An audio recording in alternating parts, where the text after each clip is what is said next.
This time in our worship, we focus this section of our worship on the Lord's Supper.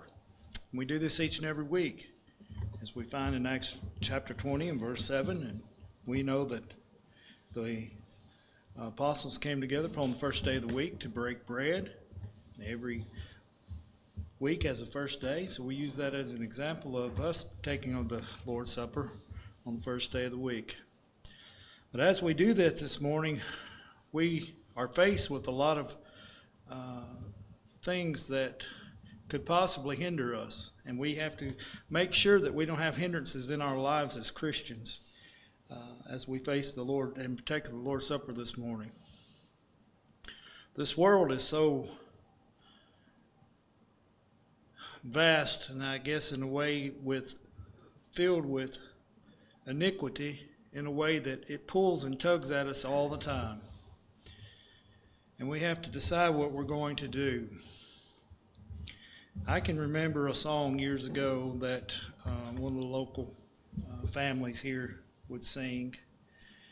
And it talked about those that put their trust on things of this world to bring them happiness and even prosperity. And it talked about those that would gamble and use cards to gamble with, and the hands that they would play with, the hands that they were dealt.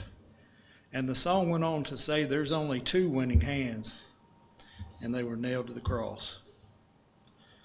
And that's an everlasting thought that's been in my mind. I've never forgot about that. And there is only two winning hands, and they were nailed to the cross. Because whatever you gain upon this earth, whether it's through gambling or whatever you do, it might be that you choose as a choice to work on the Lord's day to make money instead of worship. It could be a lot of things. You know, yesterday morning, Daddy and I were out early. Frost was still on everything. We drove by the gambling place, dueling grounds on the state line up here. And the parking lot was already had several cars in it, and more cars than you would have employees already there that early in the morning to gamble. And there's just so much draw to do wrong. But always remember, there's only one right that will lead you to what matters in life, and that's Jesus Christ, whose hands were nailed to the cross. And as we think about that this morning, there's a song that talks about that in this little green book, and I don't know whether we have ever sang this song here or not. It's called "I Stand in Awe." I want to read this to you because the chorus talks about these two hands. It says, "I stand in awe that Jesus died on Calvary. I stand in awe that he hung there just for me, and that he bled and died to buy my pardon. I stand in awe, I stand in awe." And then verse 2, "I stand in awe that holy God left heaven. I stand in awe that the one who knew no sin bore all my shame to give me life eternal." And then the chorus goes on, "I stand in awe, I stand in awe that he could say forgive to sinful man.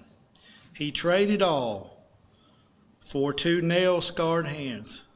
He traded all for two nail-scarred hands. Why he loved me so, I stand in awe. I stand in awe.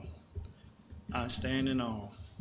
That's exactly what we should be doing this morning as we take the Lord's Supper. We should stand in awe of what Christ has done for us.